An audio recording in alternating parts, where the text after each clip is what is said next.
Assalamualaikum warahmatullahi wabarakatuh.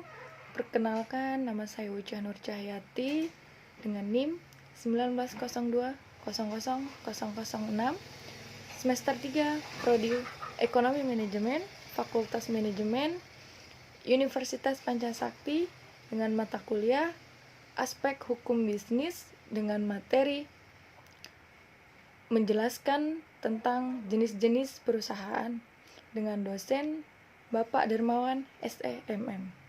Baik, pada kesempatan kali ini saya akan menjelaskan beberapa jenis-jenis dan fungsi serta definisi tentang perusahaan. Baik, langsung saja. Perusahaan adalah tempat produksi dilakukan serta berkumpulnya semua faktor produksi dengan semua faktor produksi terjadi. Perusahaan yang terdaftar secara resmi dalam pemerintahan maka akan memiliki badan usaha untuk perusahaannya. Keberadaan badan usaha ini menjadi status perusahaan yang terdaftar di pemerintahan secara resmi. Selain itu, perusahaan memiliki makna badan usaha yang melakukan kegiatan ekonomi untuk menghasilkan barang dan jasa, serta memiliki bangunan khusus untuk dijadikan lokasinya.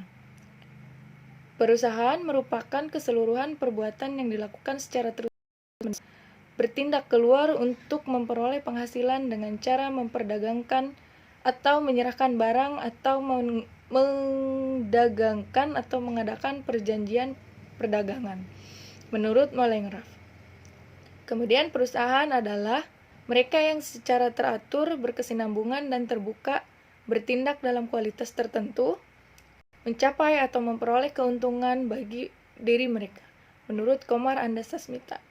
Biasanya, sebuah perusahaan akan memiliki catatan administrasi secara khusus mengenai struktur biaya, proses produksi, dan memiliki pihak yang bertanggung jawab atas segala risiko yang mungkin saja terjadi. Kemudian jenis-jenis perusahaan.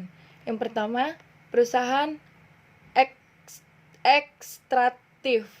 Perusahaan ekstraktif adalah badan yang mengambil berbagai hal yang berasal dari alam secara langsung, misalnya pembuatan garam, pengambilan rumput laut, penangkapan ikan, dan sejenisnya.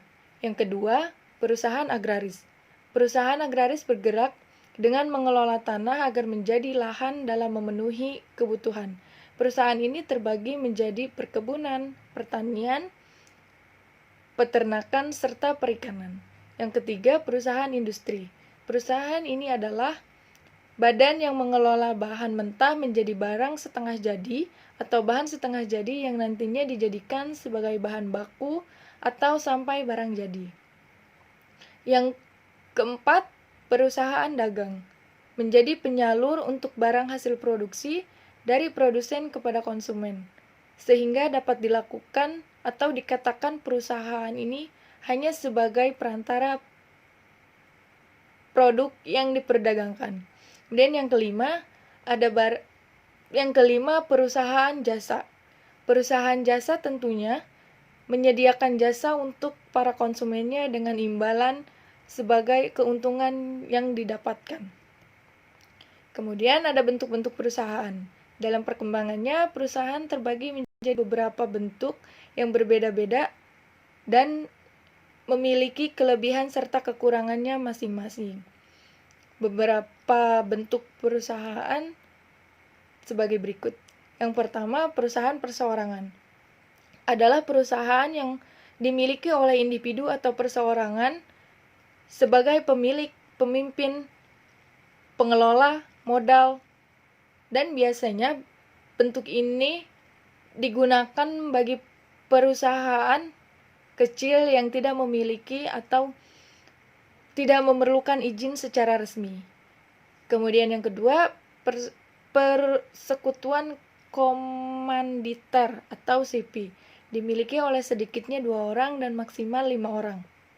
Perusahaan ini memang lebih mudah dikembangkan karena modal yang bisa didapatkan jauh lebih besar. Namun, tidak mudah untuk menarik kembali modal yang sudah ditanamkan, terutama untuk sekutu. Kemudian, badan usaha milik negara atau BUMN. yang utamanya melayani secara umum atau kepentingan umum dengan modal usaha berasal dari pemerintah. Selain BUMN, ada juga BUMD, yaitu badan usaha milik daerah, yang keseluruhan atau sebagian modalnya adalah milik pemerintahan dengan pimpinan yang diangkat oleh gubernur secara langsung. Kemudian ada yayasan, adalah badan usaha yang bergerak untuk bidang sosial serta bisnis sekaligus. Dalam yayasan ini biasanya berbagai hal yang berkaitan akan tertera dalam akta pendiriannya. Kemudian koperasi, beranggotakan orang-orang yang melaksanakan atau yang akan melaksanakan suatu usaha berdasarkan atas keperluannya. Modalnya berasal dari simpanan pokok, simpanan wajib, dan hibah dari anggotanya sendiri. Beberapa jenis koperasi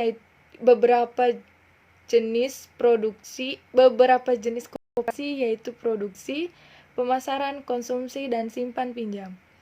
Dari beberapa bentuk perusahaan memang memiliki skala dan pasarnya masing-masing. Kemudian yang terakhir ada fungsi perusahaan. Setelah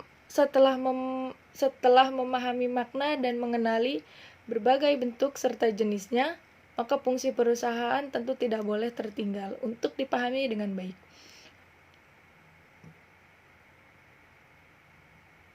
Berikut 5 fungsi perusahaan, yaitu fungsi ekonomi. Sebuah perusahaan memiliki tugas utama yaitu memonitoring, menganalisis, dan menyelidiki terkait perekonomian perusahaan itu sendiri. Yang kedua, fungsi akuntansi, yang berguna untuk menjaga kekayaan perusahaan, memastikan prosedur perusahaan dijalankan dengan baik, menjaga keandalan informasi akuntansi, serta mendorong efisiensi kerja dalam perusahaan. Kemudian yang ketiga ada fungsi produksi, dalam menciptakan hingga menambah fungsi dari sebuah barang atau bisa juga jasa. Proses produksi tentunya ada berbagai macam yang bisa disesuaikan dengan bidang perusahaan itu bergerak. Kemudian ada fungsi pemasaran, yaitu aktivitas untuk memenuhi kebutuhan melalui proses pertukaran barang yang masing-masing menguntungkan antara produsen dan konsumennya. Banyak metode pemasaran yang digunakan oleh setiap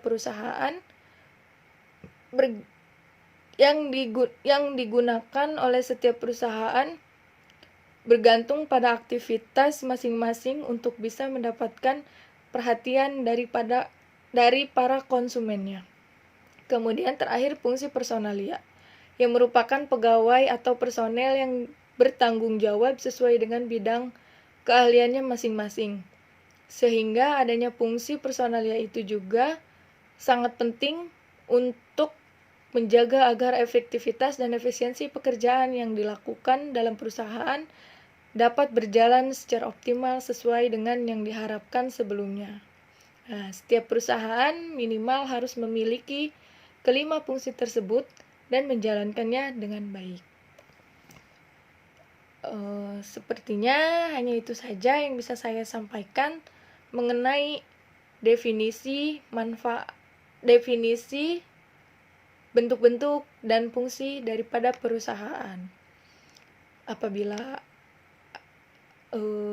ada kesalahan atau ada yang kurang dipahami, mohon dimaafkan karena masih dalam tahap belajar. Semoga apa yang saya sampaikan setidaknya dapat dimengerti oleh teman-teman semua. Mungkin hanya itu saja dan mungkin sampai di sini untuk materi kali ini yang bisa saya sampaikan. Kurang lebihnya saya mohon maaf. Sekian dari saya. Wassalamualaikum warahmatullahi wabarakatuh.